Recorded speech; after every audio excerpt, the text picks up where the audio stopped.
quelques petites peluches qu'on a ramenées aussi.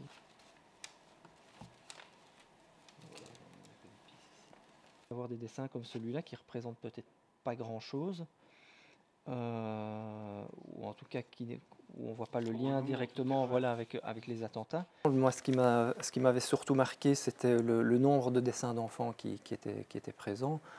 Il y a eu énormément de dessins d'enfants comme ceux-ci ou comme d'autres, hein. Voilà, il y a beaucoup d'enfants qui sont intervenus. Alors c'est pas toujours parlant, mais on voit quand même que sur les dessins qui sont réalisés, dans les messages, les enfants sont conscients de la situation, de ce qui se passe ici en Belgique et ailleurs dans le monde.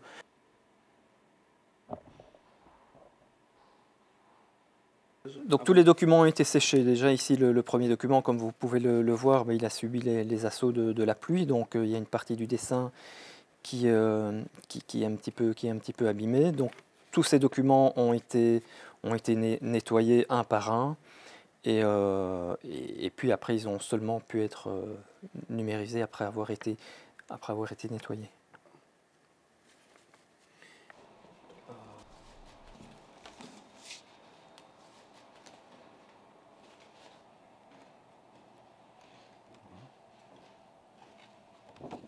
On s'est retrouvé confronté à des messages qui certes étaient souvent très positifs, des messages de soutien aux familles, des choses comme ça, mais parfois des messages beaucoup plus personnels qu'il n'était pas toujours évident d'avoir face à soi.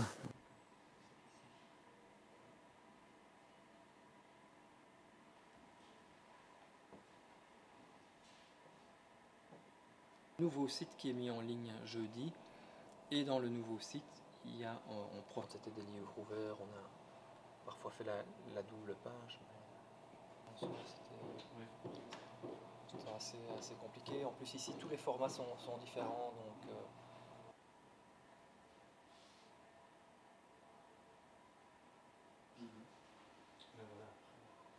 Parce que sinon, si on vient juste pour consulter les archives...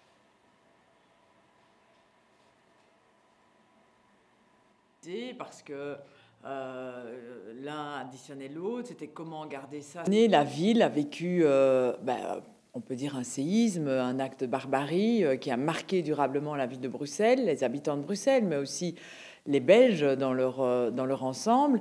Et donc pour nous, il était important de garder une trace. Et comment garder une trace? C'était notamment de recueillir tous ces témoignages spontanés qui ont eu lieu à la Bourse ou à la station Malbeek.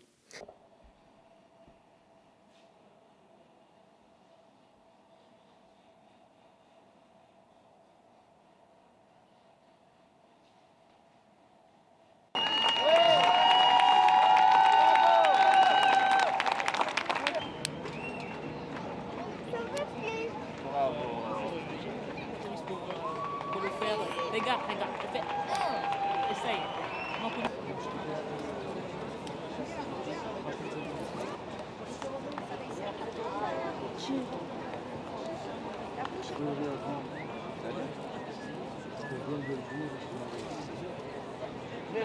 Nous sommes tous bruxellois. Bravo.